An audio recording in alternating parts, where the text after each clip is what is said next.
Hello everybody, back here again for our vlog a day, and today is Monday the 16th, and today was a lovely, beautiful day to be alive.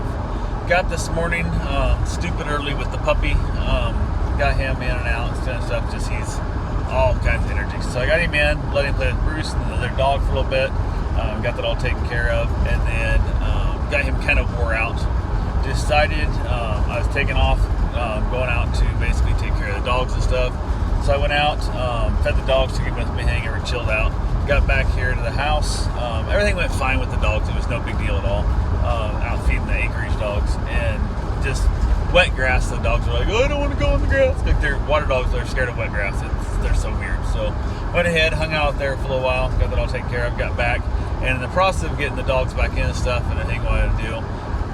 The puppy decided he wanted to like race in to see their dogs right there and like bent my gate, all the shit that I use to keep the dogs from going out the front door when the door's open and whatnot, because they're not all trained to stay inside the house. So he got so excited and stuff, he actually wedged his body between the gate and the wall, like just pushed himself through and stuff, and it bent the bar up, which bending the bar is not a big deal, except when you bend the outside bar up, it now gets a bend in it, which basically makes the two top post and bottom post not parallel anymore. They're not, now they kind of curve in, which means the gate doesn't line up as much. So I'm over there trying to fix it, trying to crudely fix it real quick, worry about getting it straightened out and stuff later to get it perfect fit, but I needed to at least get it to latch so I could then go on and do what I need to do with the dog. So went ahead and got that taken care of. Karen got off to work, everything was good there. Decided I wanted to run over, I decided I had to run over to the UPS store to mail a package. The client that I have, and I'm watching her dog and then going out and feeding her cats, her daughter had left her glasses and contact lenses and some hair clips and stuff in a drawer that she wanted mailed to her to try, and she wanted me to do it to basically get there sooner, as opposed to waiting until she drives way back home and then mailing it out. So I said, yep, I can do that. So I already had that stuff, had it all packed up in a box and stuff. And I thought, you know, instead of jumping on the truck and doing anything stuff, I'm going to jump on the motorcycle. I've been on the motorcycle for a little while, and thought this would be a perfect example. It's just a short little drive right over there to New Smyrna to the UPS store. I can drop this stuff off real fast and head back home, and everything will be great. I'll leave the puppy here with the boxer of their dog, and they get along fine. They'll play a little bit, they'll rest, they'll play a little bit. I gave them enough time to really wear themselves out for the heavy part of the beating each other up in the morning. So it'll be fine. So jumped on the bike, took off, headed over and stuff. The UPS store doesn't open until 8 a.m. So I was heading over a little bit after that. I got there probably 10 minutes after 8 or so, something in that ballpark.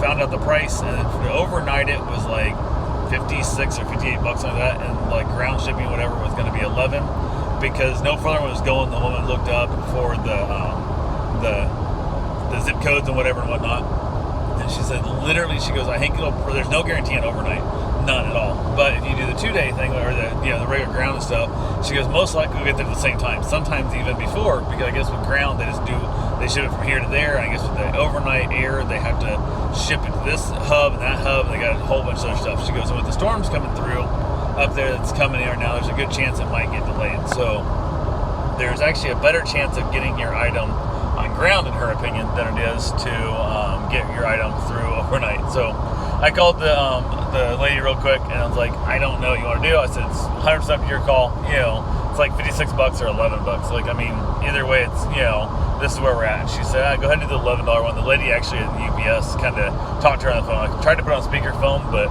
it didn't hit the button. So she just talked real loud, and the woman could hear her. So went ahead, paid for that, jumped back to the motorcycle, dropped off another package I had. I'd sent some headphones back into Amazon for returns. They were damaged, and they just couldn't work. And I guess the volume up button, power button's the same thing, it stopped working. So I went ahead and I somehow or another printed the label and shipped them to my one of my cigar companies I buy cigars from. So they opened my box up and they're like, what the hell is this? They looked me up, they found my address stuff, found my name, called me and said, hey, we're going to turn this and send it back to you, because I don't assume you wanted to send us, headphones. So I said, definitely not, they're broke, so it would do no good at all. And the guy laughed. So he mailed them back to me. They came in, got a new label printed, and shipped them out. So they were going to, so I paid the money for the headphones. We were good to go, or the glasses and stuff.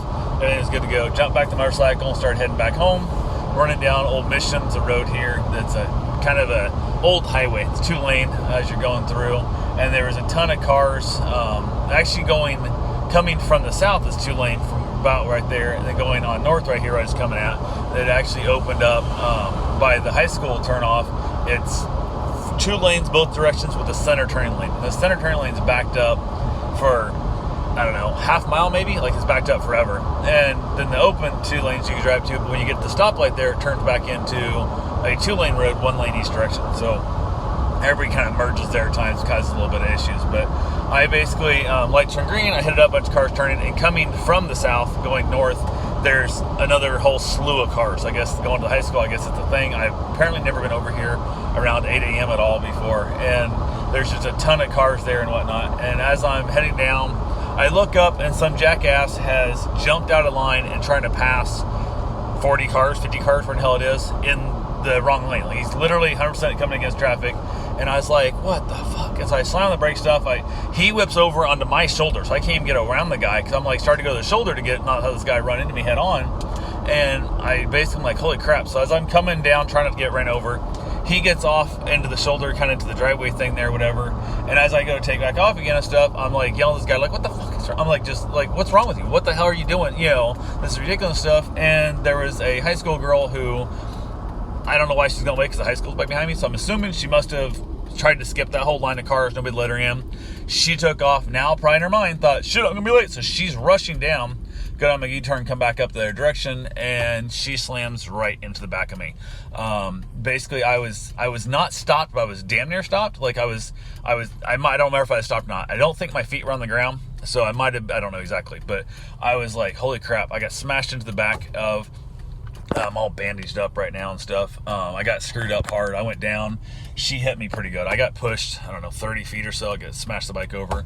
Luckily, the motorcycle I'm on, I ride, has a highway crash bar, so it kept a lot of the weight of the bike from just grinding me into the ground. Smashed my arm all to hell. Chewed a bunch of meat off my body in different spots, including my ankle. I lost a bunch of meat there, including it ground off part of the bone. You can see the bone, it sucks. So I'm hoping it just heals up and just closes up. Eventually it'll just have to close in, but it's going to take a while. So I don't believe I hit my head. I think I was able to keep that up off the ground, which is nice. There was no marks and stuff when there. Yeah, it was not cool. I just had that moment of fuck me. Like it was not fun. Got stopped. The motorcycle's on the ground. She's back. I don't know. At this point, I don't know who hit me. I don't know who it was. Nothing yet. And I am pinned underneath the motorcycle. I can't get my leg out. My leg is trapped. And the gas, actually pouring out of, not pouring, I guess. It's running out of my gas tank as the bike's on its side. It's not, not made to be held upside down, basically. And I now have gasoline pouring out of the top of my tank onto the ground right there around me, and my thought was, great, I do not want to burn up here. Like, this is definitely 100% not what I want to happen. And I have that little momentary thought of, holy shit, this is going to suck if something happens here. And I'm looking around, there's a whole ton of like people and stuff around like cars. Nobody's getting out to help me, nothing. I'm like kind of like looking up people. I'm laying on my right side looking at like across the lane at like all the cars that are now just sitting in traffic, and I'm like, what the shit? Like, what's going on here and stuff. And I was like, I can't sit here any longer waiting for somebody to help me. And I just started pushing the bike off with my leg, and so I was able to finally, I just panicked, shoved it off my leg and got my right leg out, got the bike back up, put the kickstand down so I didn't look like an idiot when I picked my bike up and I fall over to the other side. Just panic, adrenaline, picked my bike back up, dropped in there, went to go out of the way to get it out of the road so we didn't get hit again in the process of somebody else running us over and the whole thing. And I was like, what the hell? And the back fender, the whole back frame and stuff's all bent up into the tire, bike won't roll. So I'm like, son of a bitch. So there's stuff. I asked a couple of guys that there's like a campground area there. It's kind of right in front of the driveway where I got hit. And they basically, I'm like, hey, if you guys can just help me drag this. I can't do it. I'm like, I'm injured as hell here. But if you guys can just like drag it out of the way, it'd be nice, kind of thing and stuff to clear the road. And nobody offered to drag it over. It was like, no, we don't want to touch it. I'm like, okay, whatever, people. I don't give a shit. So we're doing stuff. Eventually, somebody did call, got the cops out there. Some local police showed up first, and then we had to wait for the highway patrol to come in because I guess it's technically outside city limits.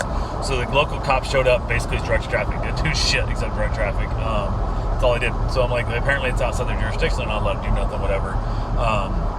somebody from the campgrounds brought me out a couple bottles of Dasani water. I was able to use one of them and some paper towels to flush and scrape all the gravel and the sand and stuff out of my arm. I wanted to get that clean as I could before the adrenaline wore off anymore, and it had to. And it was just, it sucked. It sucked a lot. It was not fun. So I was able to basically get it somewhat cleaned out. And of course the water came out of the fridge or cooler or whatever, ice cold. I was like, holy crap, that sucked. So I called my wife after I got up, knew I was all right, talked to her and let her know, like, hey, I was just, hit by a car and stuff. I was rear-ended and whatnot. And I swear I said on the motorcycle, I don't know, maybe I didn't. But she asked me all right and stuff. I'm like, yeah, I'm gonna need a ride home, but I can get a ride from somebody, or need a ride to the hospital, whatever I need, kind of thing. That's how I was doing stuff, and she's like, I'm just gonna come over there. So I told her where I was at. She's like, I'm coming over. I said, you don't need to. Like, you can't do nothing if you don't, just whatever you need to do. But for her, she needed to come over. So I was like, thank God she showed up. The girl that hit me, she stuck around. She did not flee, which I was super excited about. Could have turned it into something way worse, for her as well. She was just shook. I mean, she was literally shook as all get out. And 90% of it, I'm 98% certain she was on her phone. Everybody is nowadays. Everybody's on their phone all the damn time, texting and stuff, not paying attention. They're driving and whatnot. And it is what it is there. But I just gave her a hug on 100 times, telling her it's going to be all right. Everything's fine. I didn't die. Could be worse. I congratulated her and, thank you for not running, kind of thing. I basically requested that she at least put some like a watch for motorcycles bumper sticker on her car kind of thing. I said, at least please do that for me. That would be great. Yada yada, whatever kind of deal. So we're all good there. It is what it is. She has insurance supposedly. I got information, I guess, why my wife was taking care of that, whatever, talking to her. Her mom showed up. I assume she called her both her parents. Her mom showed up and it started kind of yelling at her, I guess, for giving up her insurance information.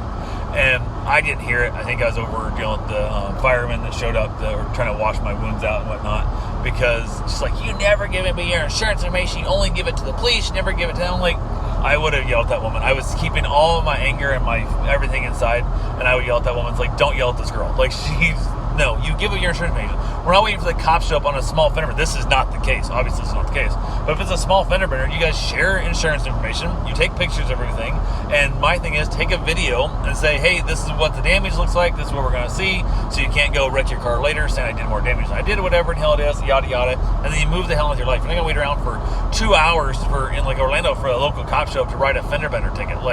Or just write the report and not even have a fender bender ticket at all. Just like, hey, here's the report. This is the information. So dumb. I luckily did not hear that until later. I guess my wife was telling me about it, and I was so glad that I didn't hear that, because I think some of my anger and the pent up energy I had might have came out, and it would have looked gross. So I was super proud of how well I did for not losing my temper and my cool through the whole thing. I was stoked about that. I looked at my watch, which tracks my heart rate at all times, and a lot of stuff doesn't move my needle very much, and my heart rate never got into the 90s even. I never left the 80s. I think 88, 89 was the highest I got in that 4-hour time frame around there. So, and this was a couple hours later, I'm at the ER kind of thing. It's like, it's so crazy. So agreed to go to the ER. My wife really wanted me to go, and I didn't. I just washed it out, put some crap on it, move on. But it was bad enough, and I've got my tailbone's hurting quite a bit. So it's like, I do have to go get that looked at. And I wanted to get it washed out as good as I could by other people with better, more sterile water and stuff than I have. So went ahead, agreed to go. Wait, the fire truck left. I refused an ambulance ride with them because it was going to be God knows how long to get an ambulance there for them. So I just had my wife drive me over. So she we got the car, and I was not want to sit down. I was trying to keep moving because adrenaline. I know how my body works. When something like this happens and I end up getting hurt pretty bad, the more I keep moving, the more I keep going. I can do that for a long time. Once I feel safe and I feel like I got somebody to take care of me, and I feel like there's somebody else that'll help keep me alive, my body often will shut down. Like, it'll shut down hard. Like, I just power off type thing. It's like a lithium battery. It's like going fine and then boom, like you can't do nothing with it. So I was trying to keep myself from letting my battery drain dead. So she drove me over to the ER, left the information with the cops and stuff for my everything, whatever. Got that done, got to the ER, was there for hours. Oh my God, they're so slow. I understand the COVID thing, there's a bunch of stuff, but there was a lot of people that were getting in ahead of me that, there was one little kid who apparently, is like, I don't know, 6, running all over, eating candy, drinking Gatorade and stuff. And apparently he was there because he was having diarrhea, and the mother wanted anti-diarrhea medication. Crap. And they came in after me and got in before me, and I was a little bit pissed. I was not happy. Actually even contemplated talking about I feel faint, or my heart is racing, I feel, something, chest pain thing, because that'll get you back, and I don't want to be that dude. I'm like just trying to wait my turn. I'm trying to be nice. So finally got me back in there, got my vitals taken, got me back out, waited again, and blah, blah, blah. Ended up speaking with Mo DeWitt, which is a attorney, injured on the go, just call Mo type crap, friend of the Tom and Dan show. Contacted him and was like, I don't know if there's anything here. I don't know if there's anything you can help with. I don't know nothing about none of this crap. So went ahead, basically talked to him. Finally got back in there. They basically washed a bunch of my wounds out. The road rash in my arm burned so damn much, and it hurt so much to sit down because my tailbone's so sore that I can't find myself even like back there where they're trying to work on me. I'm like standing up and like walking around because it just, my butt hurts so bad to sit down. So went ahead, got back, got some x-rays taken on my leg and stuff, my ankle, my back. He said he does not see any major breaks in my bones and that, but he said there's a chance the tailbone could be fractured with the pain I'm having, because it won't show up, and it has to be like MRI. And I'm like, they can't treat it, they can't do anything with it, so we didn't get an MRI. It had to be something to order later, because they don't do MRIs like right then either usually. So I'm just kind of waiting on it and see what happens there. But yeah, so I went ahead, finally got released from the ER. I told them the wrong pharmacy. My brain wasn't working right. I told them to take a CVS, and it's supposed to be Florida Health, but it is what it is. So I went ahead, had my wife drop me off. I had dogs to take care of here at the house. Got that taken care of and stuff, let all the dogs out and whatnot. And then from there, I had to run out and let out the acreage dogs, and also go to Beachside, take care of the cats and stuff and whatnot. Excuse me. I knew that once I stopped moving, even from the ER and stuff, once I stopped moving, my body was going to have its full shutdown mode, and I was doing my best to avoid that. And so I went ahead and kept moving. Driving out here wasn't fun. The truck, it just hurts to sit down and stuff, and I can't find a spot to make myself comfortable and all that good stuff. Got there, dealt with the dogs, dealt with the cats. Everything's good there. Got it all taken care of. And then got back home, hung out there a little bit, and then tried to relax and try to rest. I can't find a comfortable spot. I just cannot find any place that I can really sit down and just be comfortable, because that tailbone, I keep just having to fidget and having to move in it, and my body hurts. And I've been icing stuff and the whole fun there. Went ahead, Karen got off work. She picked up my prescriptions, 800 milligrams of morphine, and I think hydrocodone. Went ahead, taking my ibuprofens and stuff, and trying to keep the inflammations down. Chilled out a little bit, talked to her for a while and stuff, just kind of hung around doing what I wanted to do, and then ended up heading back out. I had to go back out to feed the acreage dogs, getting ready for the night. So I headed back out here, and I'm like, I think I'm good to drive. I'm 99% certain I'm good to drive. It's going to suck. So I basically, instead of making her drive me out, I came out myself.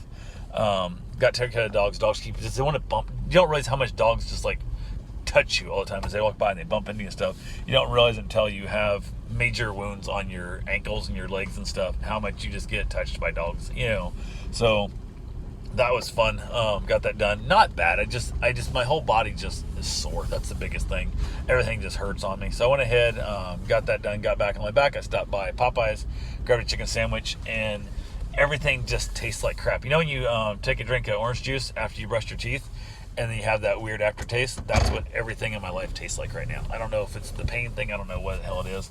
And who knows if it's the pain medication I put in my body that tends to mess with my taste buds or whatnot. But got back home finally, had a chicken sandwich, and basically chilled out, watched a little bit of TV there, nothing real major. Ended up watching NCIS, and I hurt so bad, I was like, I'm not even going back outside. I wanted to go back outside and relax a little bit, have a cigar, but I couldn't bring myself to do it. I was so tired.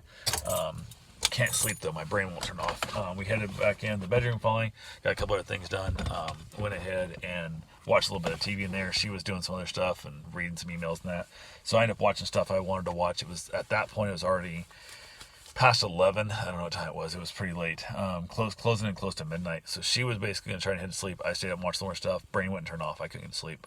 Finally did get to sleep. I don't know, it was 2 o'clock in the morning or so, I think, finally, when I actually was able to get my eyes shut and get some rest. And my body's that way. It seems like, especially if I have injuries on my body, that first night is the worst. I'm always scared to go to sleep, so I'm afraid I'm going to roll over, hit it, injure it, and make it worse. And it always makes me nervous, especially any open, like road rash, any like damage, any cuts, that kind of stuff.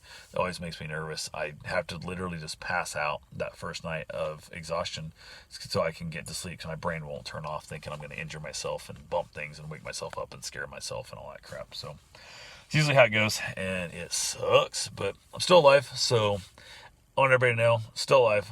Legs all bandaged up, foot's all bandaged up. I can still see the bone on my ankle. That sucks. But be safe out there, guys. Everybody, do me a favor and just try and watch for motorcycles more often. It's a super, dangerous thing out there on bikes. I know that every day I get on the bike, I'm running the risk of being killed. But I'm that same way if you're in a car or truck. I think you can be hit, by somebody else and killed by a drunk driver or whatever. But please be safe. Please be careful and take care of yourself. Thank you guys for watching. Have yourself a safe, wonderful day.